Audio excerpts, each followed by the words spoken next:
நமது மக்கள் சந்திப்பு பயணம் தித்திப்புடன் திருச்சியில் நேற்று தொடங்கியதாகவும், திருச்சியை தொடர்ந்து நம் மக்கள் சந்திப்பானது அரியலூர் குன்னம் வரை நீண்டது என்றும் விஜய் தெரிவித்திருக்கிறார்.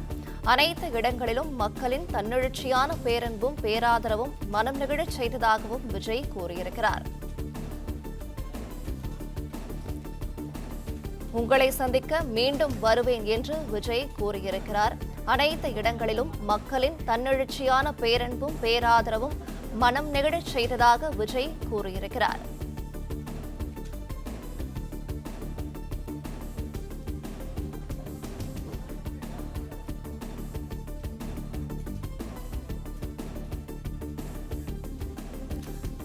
கூடுதல் விவரங்களை செய்தியாளர் யுவராஜ் வழங்கிட கேட்கலாம். யுவராஜ், வணக்கம். விவரங்களை சொல்லலாம். வணக்கம். தமிழக வெற்றி கழகத்தின் தலைவரான விஜய் நேற்று திருச்சி, அரியலூர், பெரம்பலூர் ஆகிய மாவட்டங்களில் தன்னுடைய தேர்தல் கள பிரச்சாரத்தை மேற்கொள்வதற்காக திட்டமிடப்பட்டிருந்தது.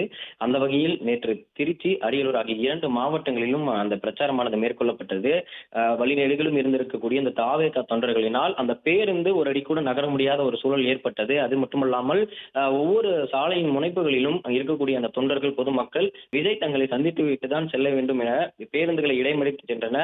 இதனால் பேருந்து முழுவதும் கிட்டத்தட்ட ஆயிரக்கணக்கான அந்த கூட்டமானது பேருந்தை செல்ல விடாமல் தடுக்க முற்பட்டது. இதனால் திட்டமிடப்பட்டிருந்தபடி, அதாவது 5 மணி அளவில் பெரம்பலூர் வானொலி மையத்தில் அந்த பிரச்சாரமானது நடப்பதற்காக திட்டமிடப்பட்டிருந்தது. ஆனால் அரியலூரில் இருந்து புறப்படுவதற்கு 8 மணி மேல் ஆகிய காரணத்தினாலும், அதே போன்று அங்கிருந்து 23 கிலோமீட்டர் தொலைவில் இருக்கக்கூடிய இந்த பெரம்பலூருக்கு வந்து சேரக்கூடிய அந்த நேரமானது நள்ளிரவு 1 மணி ஆகிய காரணத்தினாலும் கிட்டத்தட்ட பெரம்பலூர் பாலக்கரையில் இருந்து 3 கிலோமீட்டர் தொலைவில் வந்து இந்த பேருந்து இந்த திட்டமானது ரத்து செய்யப்பட்டது. மக்களை சந்திக்கக்கூடிய ரத்து. இது குறித்து தமிழக வெற்றி கழகத்தின் தலைவர் விஜய் தற்போது பெரம்பலூர் மக்களை சந்திக்காதது குறித்து வருத்தம் கூறி பதிவு ஒன்றை வெளியிட்டிருக்கின்றார். அந்த வகையில் வாகை சூடும் வரலாறு திரும்புகிறது, உங்கள் விஜய் நான் வரேன் என்னும் நமது மக்கள் சந்திப்பு பயணம் தித்திப்புடன் திருச்சியில் நேற்று தொடங்கியது. தொடர்ந்து நம் மக்கள் சந்திப்பானது அரியலூர் குன்னம் வரை நீண்டது. அனைத்து இடங்களிலும் மக்களின் தன்னெழுச்சியான பேரன்பும் பேராதரவும் மனம் நெகிழச் செய்தது. உங்கள் அனைவருக்கும் கோடான கோடி நன்றிகள். இத்தனை உணர்வுமிக்க சந்திப்பு நிகழ்ச்சிகள் சார்ந்த பல்வேறு பணிகளை மேற்கொண்ட நிகழ்ச்சி ஏற்பாட்டாளர்கள் அனைவருக்கும் நன்றியை தெரிவித்துக் கொள்கிறேன். வழிநெடுக மிக மிக நீண்ட தூரம் கூடியிருந்த மக்கள் திரளை கடந்து செல்லவே இயலாத நிலையால் நேற்று நள்ளிரவு கடந்தும் பெரம்பலூரில் நம்மை சந்திக்க கூடியிருந்த பல்லாயிரக்கணக்கான நம் உறவுகளை காண இயலாத ஒரு சூழல் ஏற்பட்டது. எனவே அனைவரது நலன் கருதி மிகுந்த மன வருத்தத்துடன் மீண்டும் இன்னொரு நாள் பெரம்பலூர் வருவதென முடிவெடுக்க வேண்டிய நிலை உண்டானது. பேரன்பு கொண்டு காத்திருந்த பெரம்பலூர் மக்களுக்கு என்னுடைய வருத்தத்தை தெரிவித்துக் கொள்கிறேன்.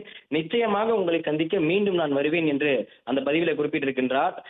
தொடர்ந்து பொதுமக்களுடைய கூட்டம் அதிகமாக இருந்த காரணத்தினாலும், நள்ளிரவு வரை அந்த பகுதிக்கு செல்ல முடியாத ஒரு காரணத்தினாலும் மீண்டும் இந்த பெரம்பலூர் பிரச்சாரத்தை இன்னொரு நாள், அதாவது அருகாமையில் இருக்கக்கூடிய மற்ற மாவட்டங்களுக்காக ஏற்பாடு செய்யப்பட்டிருக்கக்கூடிய அந்த சமயத்தில் மீண்டும் பெரம்பலூரில் இந்த பிரச்சார திட்டத்தை மேற்கொள்வதற்காக தமிழக வெற்றி கழகம் சார்பில் திட்டமிடப்பட்டதாக நள்ளிரவே தெரிவிக்கப்பட்டிருந்தது.